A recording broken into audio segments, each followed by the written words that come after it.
Utah enters the redistricting battle for 2026, but not by choice. Here's what we know. So the AP is reporting about Utah having to redraw its maps.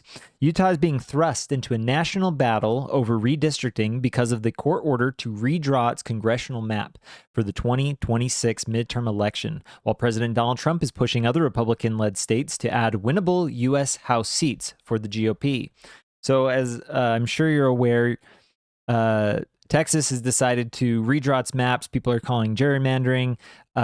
California basically said, or Gavin Newsom said that California will redraw its maps to get more Democrats in. So there's this battle for House seats for 2026. Trump needs it to get his agenda done. The Democrats need it to stop Trump. So Utah's been thrust into this into this battle by having to redraw its map. So let's get into the history. We're going to have to back up to understand why this is happening. So here in 2028, there was a proposition put forth. For those that don't know, citizens can start their own initiatives. This was a citizen initiative run out to basically stop gerrymandering in Utah specifically. They wanted to create a commission of 7 individuals. You can see down here, the current law is that the legislature just divides up the state as they see fit. So that's Utah constitutional. The law here is to change that, and then these are the individuals who'd be able to pick. So the effect would be 7 individuals, 1 picked by the governor, 1 by the president of the Senate, 1 by the speaker of the House, 1 by the leader of the largest minority party of the Senate, 1 from the leader of the largest minority for the House, and then Utah Senate House leadership of the political party that is the majority party, and then same for the Senate. So the House and the Senate both get to pick 2 individuals, and then the governor gets to pick 1, and the president of the Utah Senate gets to pick 1. So in this case, it's always going to lean Republican. From there, there are some rules on which to create a standard on how the maps are to be drawn. So not only is it a commission that has to determine who and where and what the maps are going to be divided by. I wish I could get rid of this giant blue part. Also, I don't know if that's even that legible. Let's zoom in here. So here we go. Effects of Proposition 4. They want to minimize the division of counties, cities, and towns. Now, I think the whole reason that was thrown in there is because Salt Lake City has like 1.1 million people. That's effectively a third of all of Utah's population. Because of that reasoning, you can't have Salt Lake City represented by itself. You do have to divide up Salt Lake City because we get 4, which means only a quarter of them, or sorry, not a quarter of Salt Lake, but because they're a third, it's greater than a quarter of the population. So 1 representative could not represent all of Salt Lake County. Salt Lake County would need to be divided. Utah County is the 2nd largest county. They've got, I think it's 750 or 800,000 population. So Utah County would need to include some more county, some of another county, if it was to be divided up that way. So let's just say in a perfect world, Salt Lake County would get a representative, Utah County would get a representative with maybe some of Salt Lake County because Salt Lake County has a little too much. And then there'd be 2 others that would be divided. I think this is why this was thrown in there. They want to create districts that are geographically compact and in one unbroken piece. So effectively make sure that you don't have this location and this location all the way over here that are together. That doesn't make sense. This one to me makes the most sense, but there's some problem here. How do you define compact? Like an individual could say it's compact if it's really long, or it's compact if it's square or circular or whatever. There's different ways to define compact. It's in there. It's a little vague, but I don't think it's too vague. I think we get the point across, but I think there's some others that get more vague. Preserve traditional neighborhoods and local communities. This one. How do you preserve traditional neighborhoods and local communities? Like, I understand that you can't break up counties, so we already have that in there, as you have to attempt to not break up counties where possible. But you have to do that by not dividing up traditional neighborhoods and local communities. I think that was mostly to say, like, you can't divide up a city. Like, a city has to represent itself, but how do you define a traditional neighborhood? I don't know. Follow natural and geographical features. This one I think is the most vague. You can't really follow it if you have to keep 2 counties. So in other words, this is specifically for counties, but I could easily be like, that tree over there, that's a geographical feature. There's no other tree over in that section, so I got to draw the line all the way over there just to come back. Like, there's so many ways around this one. This one's way too vague. I don't think you can follow natural and geographical features because that's just interpreted by the individuals that are there. To be fair, the point of this was to create transparency and allow the individuals, or to allow the citizenry to look into how they're developing it. So reasonably, we could probably concoct it, but it's a little vague there. Maximize boundary agreement among different types of districts. So this is effectively saying if Utah is predominantly Republican, or at least statistically, I know that there's a lot of Democrats that register as Republicans, so they can have a say in the vote. I think Utah currently is represented by about 12% are registered as Democrats, and it's like 56% are registered as Republican. The remaining are some various parties or independent. There's actually a large swath that's independent. So effectively, the way I see this is you have a bunch of individuals who probably consider themselves Democrats or partially part of the independent crowd who are saying, well, there's a huge swath of us in Salt Lake City and we want to be represented. So give us representation. That's exactly what this one is supposed to be is, well, we all agree, so give us representation. I understand that, not completely against that argument, but at the same time, I don't care about a small swath of the population that's in a dedicated spot. There's a lot of, the majority of the population in Utah doesn't live in Salt Lake County. So why should Salt Lake County get its own representation? At least on the effect of in the U.S. Senate or House, sorry, in the U.S. House. Now, when it comes to the lower situation, if you're talking about Utah's maps specifically, and I guess I should state that there's 4 maps that are accounted for here. It's the U.S. House of Representative congressional map, the Utah House congressional map, the Utah Senate map, and the Utah Board of Education maps. So the proposal is that this group of 7 individuals would have to go to each county, have the counties submit their thoughts on the matter, and then they would look at all of the available options, use the softwares, do everything that they can to be as unbiased as possible through these edicts here, and then make a decision, and then the legislator would get to vote. I think it specifies 3. Maybe it's not 3. They provided 3 this last time around. The legislator gets to pick which of the maps they prefer, so the legislation still has a part in this process. So this gets passed by 50.34%. So 0.34% of the voters. I think that amounted to around 60,000 votes. So it won just barely from the point of the general population.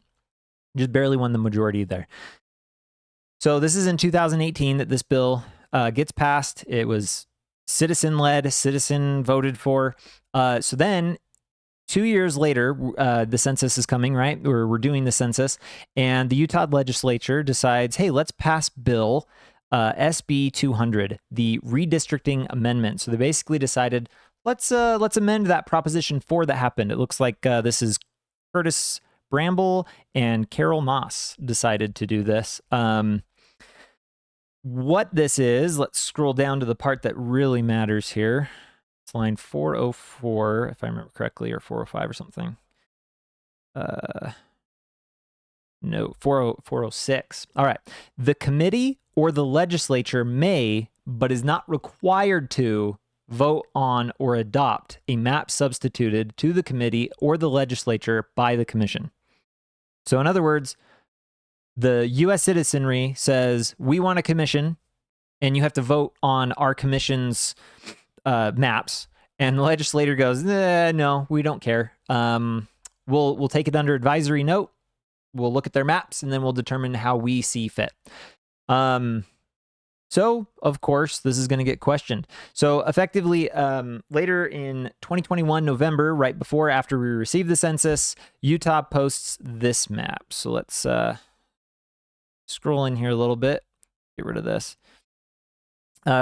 This is citygate.utahleg.gov. So, you can see there's 4 parts. Man, this zooming is not doing what I want it to. Yeah, let's do that. Let's not do that. Okay. So, man, sorry guys. This is being ridiculous on me. All right, so we have Utah here. You got Salt Lake County right here. You got Salt Lake County right here, Utah County here, and then Davis County up here. Or is it Weber? Davis. So, and a bunch of the other counties. So most of Utah in these areas are rural areas. The cities, basically, Salt Lake County is just basically one big city. It's one big metropolitan area. And then you got Utah County, which is also becoming one big city. It's basically, you can drive from like Ogden all the way down to Provo, and there's just city. It never ends, it never stops. So there's just a lot of people right here in between Utah and Salt Lake County, and a little past Utah and a little past Salt Lake. So you can see if we scroll in here a little bit, we have Salt Lake County right here divided into 4 quadrants. Some people noted and pointed out, if I zoom in a little bit, you got Midvale here, which actually goes onto this side, and I think up here, which has been divided up, and there's a little comment here. So we're in a district with Price, Vernal, and Moab, but not the rest of Midvale. How does this make sense? Great question. I don't know. So not only were some of the cities cut up, of course, Salt Lake had to be cut up. So here's the question. Is it more fair to split Salt Lake City in 2? Or is it more fair to split it in 4 so that all 4 U.S. representatives represent Utah? That was one of the arguments. Another one of the arguments is Salt Lake County is a big city, Utah County, big city. So you got a bunch of city folk living in this one area, and then you got a bunch of rural everywhere. Why don't we divide it up in a way where their representative has a giant city or cities, and then all the rural, or giant city and all giant, right? So every congressional representative at the U.S. for Utah has to represent a city and a rural area. There's not this divide. There's not, I am responsible for the cities, or I'm responsible for the rural. Utah went this route. I think there is some sense in paper that makes. It makes some sense, again, on paper. In theory, I think in practice, we can see what's happening here, especially the fact that they're dividing up cities. I think that's another reason why that was specifically called out, was let's not divide cities, and let's divide by, like, you know, here's a river, so the line should have been here, or following the road, I-15 here, or it could have even gone up to I-15 and then over from I-80. So you have all of this location, things are divided up. Utah County is somewhat divided up. They're like, let's take parts of northern Utah County, but then we'll just kind of get rid of Lehigh and Eagle Mountain, Spanish Fork. Let's get rid of these areas. And then most of the other counties are not divided up, but you have up here, you've got this county's divided, but the rest of them just like aren't. So that was the suggestion. It kind of limits it because it is focusing on the cities that contain the most amount of people are the ones that are divided. That kind of makes sense to me. But at the same time, I'm sure there's some shenanigans going on. So later in 2022, so just shortly thereafter, the League of Women Voters of Utah decided to sue the state legislature over SB 200. And more specifically, this law, which was HB 2004 or something, which is this map. So effectively, they're like, hey, we wanted a commission. The commission was supposed to give you maps. You received those maps, and you were supposed to vote for them, or vote on them, and you just made your own. I don't think that this is constitutional. I don't think this makes sense. So their argument is it's not constitutional because the people have spoken, and the people should be the last say on the vote. So this goes to the Supreme Court. So I'll read the case summary here. 2018, Utah voters passed Proposition 4, which we've gone over, which established the Utah Independent Redistricting Commission and banned partisan gerrymandering. The Utah legislature subsequently enacted Senate Bill 200, which reduced the Redistricting Commission to an advisory role and allowed the legislature to impose its own maps. In response, the League of Women Voters of Utah and partners sued in state court, asserting Senate Bill 200 and the new congressional maps were illegal under state law. So that's the argument. The people, by a 50.34% vote, established Prop 4 as law. The Senate decided, we want to amend it and change that law. So they did, putting themselves back in charge. So it goes to court. So not that, right here. There we go. So the Supreme Court, they go to hear it. So we're going to read just a couple paragraphs here from the Supreme Court's decision. This is their opinion on the matter. Let's see if I can zoom in to 100% again. There we go. We'll go to 5. So the plaintiffs answer that this is an unconstitutional violation. Let's zoom out once.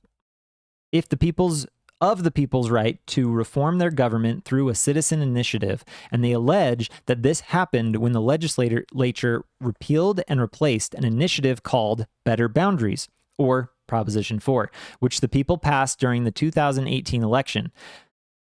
Proposition 4 sought to reform the process of drawing Utah's electoral districts, redistricting, by prohibiting a practice called partisan gerrymandering. In general, partisan gerrymandering refers to efforts by incumbent politicians to draw electoral boundaries that benefit themselves and their political party by diluting the votes of citizens they predict will vote for candidates of other parties. Utah voters approved Proposition 4 at the ballot box, but the legislature repealed the initiative before the next redistricting cycle.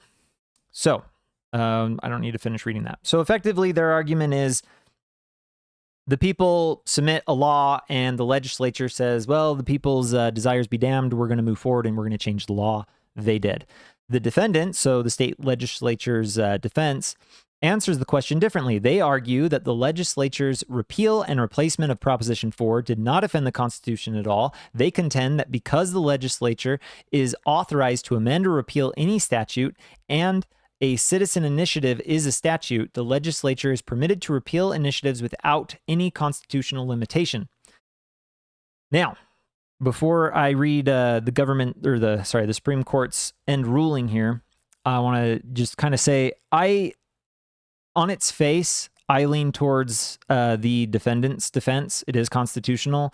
We voted in the legislature. They should be allowed to make and amend and appeal laws. Otherwise, why else are we voting for them? I also love that there is a way for Utahns to bypass the legislature and say, we want to create a law. You're not doing it, so we're just going to do it ourselves. That's absolutely amazing. That's what happened. And the problem is, I think where all of the confusion and why this goes to the Supreme Court and why it even mattered, and this is the Utah Supreme Court, is because Utah citizens said, hey, legislature, we don't like how you're doing your job, so we're going to change the manner in which you do your job, specifically with this upcoming census and for the next election. So in my opinion, Utah did this right. They were like, hey, this is 2 years before the census. It's 2 years before the next voting. We need to get this law now so that we can change the voting, the way that the district maps are drawn in 2020 so that there's no problem.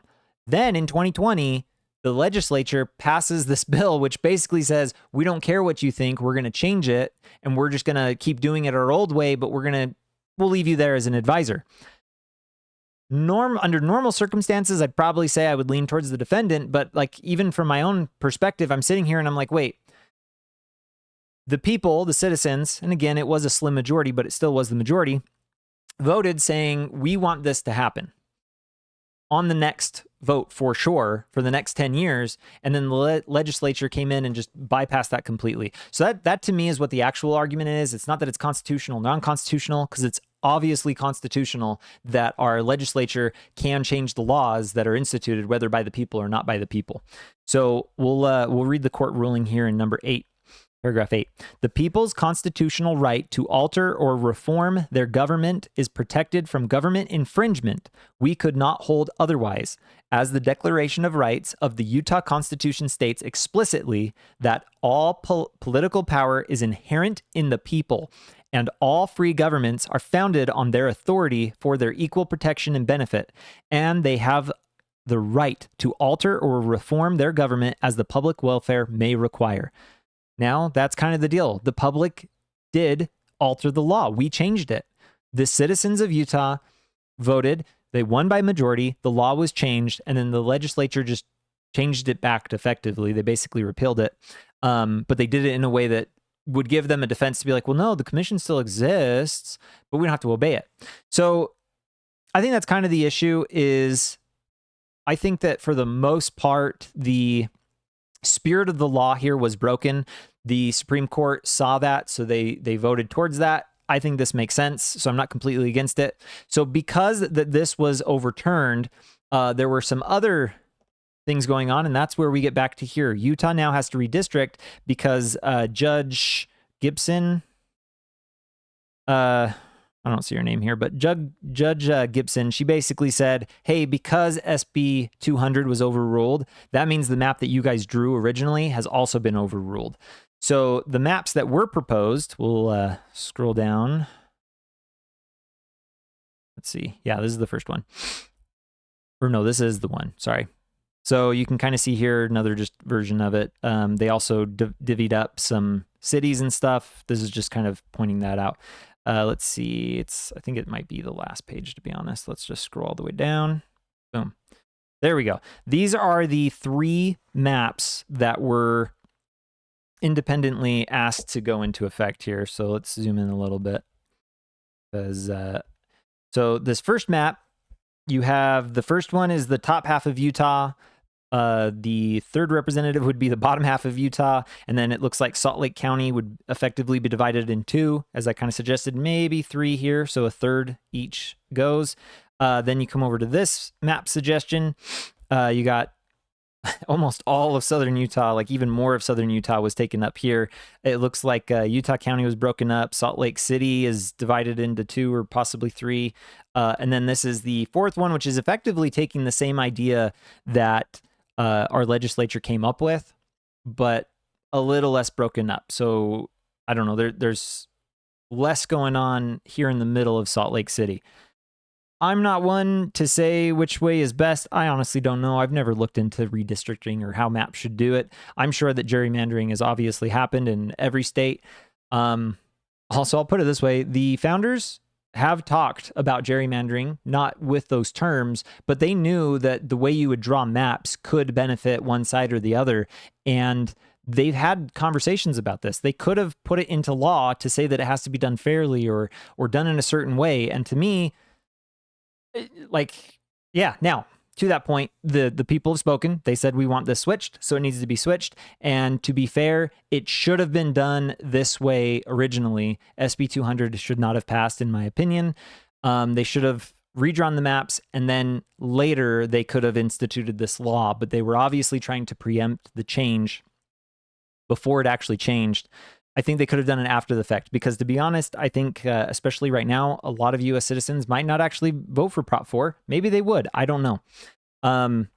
In a fun turn of events, President Trump wanted to also jump in on what's going on. Trump claims that Utah's judge's order to redraw a congressional map is unconstitutional. So, on Truth Social, President Trump said Monday's court order in Utah is absolutely unconstitutional. How did such a wonderful Republican state like Utah, which I won in every election, end up with so many radical left judges? All citizens of Utah should be outraged at their activist judiciary, which wants to take away our congressional advantage, and will do everything possible to do so. The incredible state sent 4 great Republicans to Congress, and we want to keep it that way. The Utah GOP has to stay united and make sure that their 4 terrific Republican congressmen stay right where they are. I will say ultimately, I agree with Trump in the end. I want to keep the 4 Republicans there, but to also be fair, I don't even know if I like all 4 of Utah's Republicans. There's so many times I've heard multiple different stories. I've even had this where you write to your congressman and you're like, hey, I disagree with the way you voted on this, or I don't like this idea, please vote this way. And then they respond with a simple one line, yeah, I don't care, I believe what I believe, moving on.